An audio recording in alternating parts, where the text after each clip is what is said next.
Chef Plum doesn't need the microphone, but I think I do. So I'm gonna stick with the mic for now. Any questions on the goose? Are you gonna blend it? Again, you mean? Yeah. No, it's well. There's other stuff in the works back there. We'll see what happens. No questions about the goose. I'll just tell you a little bit. Yes. Did it ever get sick? Like, did it ever go through the phase of smelling like vomit and like being that really off part of young goose?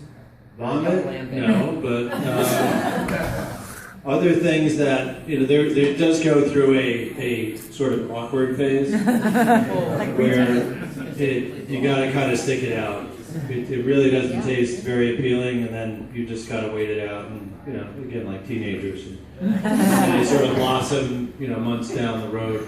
But the vomit thing, that's kind of tough to be patient with that if that happens. But it does have that phase where it's kind of not seeming like it's got potential, then all of a sudden it turns. A little bit about our sour program. This is something that we started actually before we released our first beer, at least in thought. We took some of the first batches we brewed here. In fact, Philsamic, which I'll talk about in a minute, has its origins in our 2012 Holiday Ale, which is one of the first beers that we brewed here. But the concept of the sour program was really predates even the first brews that we did here. We started work on our Capture D series, which so far has just included Urban Funk. If any of you have had that, that's something we released at the last preview beer dinner back in April. We started trying to capture these yeasts.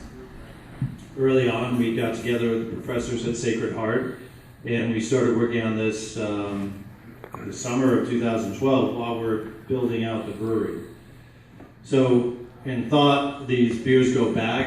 I certainly know they take a lot of planning, so we started working on these early on, and now here we are, and we have some barrels that have been seasoned, if you will, that are ready to accept the next beer. So we don't keep them empty long, so we have other things that have moved in, other things that are sour that may or may not involve different types of fruit, both conventional and non-conventional. We actually have a seasonal beer that is coming out in the winter called Workers' Stomp, which is a wine barrel aged version of our Workers' Comp Saison. So that's coming out in Workers what? Stomp, as in yes, that. So that'll be out in January, and that'll be our spring or February. Where's Megan? I need Megan. It'll be out in February, and this will be our spring seasonal in our Road Less Traveled series, which are all in the 750 ml bottle with a cork and wire cage finish. They're all re-fermented in the bottle. So that'll be out in February. That's currently in the barrel room, along with other experimental stuff, which I can't get into right now. So now we'll talk about Philsamic, which again has its origins back a couple years ago.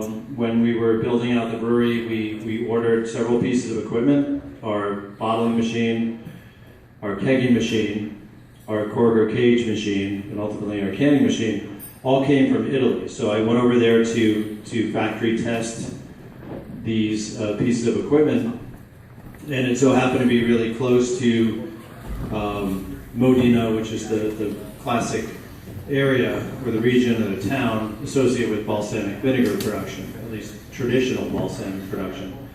So I went to one of the traditional producers, and they had barrels from the 1970s that they had been still aging, all the way up, and they actually had some barrels from the 1860s that their great-great-great-great-grandparents produced.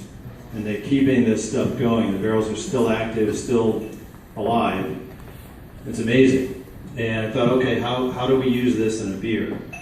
How does this get into a beer? So, without getting into too much detail, we did purchase some traditional balsamic vinegar, which was guaranteed at the time to be 12 years old. We held on to it for 2 more years, so technically it's 14 years old. And we used that in this beer. And we also, during the long aging process, which was, we started working on this beer in December of 2012, and it's just ready now.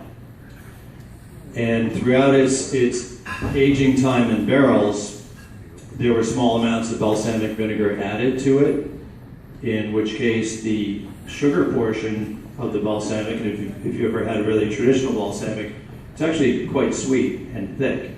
It's syrup-like. And so there are some fermentable sugars in there. So the sugars fermented out, and we're left with vinegar flavor, but not the sweetness.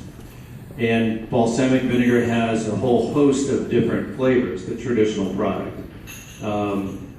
People comment about raspberry, strawberry, certain red fruits, aside from the usual vinegar characteristics. So there's a lot of complexity to these traditional vinegars. So in the beer, in the barrel, we'd add small amounts and wait, taste it, let it go some more, taste it again, add some more. So over the course of 18, 20 months, I decided it was ready. And we bottled it, and then when we bottled it, of course it's re-fermented in the bottle and in the keg. We only have a couple kegs that we did for events such as this. But the main volume was put in bottles, and those are the bottles that we'll be selling this weekend. We added some more balsamic to the bottle, and that contributed to the sugar for the yeast to re-ferment or condition the beer in the bottle. So there you have it. Philsamic. The name was not my idea, I must say. Nor was the label. Nor was the label. But I eventually acquiesced to the idea, and I'm okay with it, seriously. And it was Megan who came up with the name, so. Any applause? No, I never say applause. Okay, so enjoy the Philsamic, and I will field questions about it next course. Okay, enjoy. Thank you, Phil.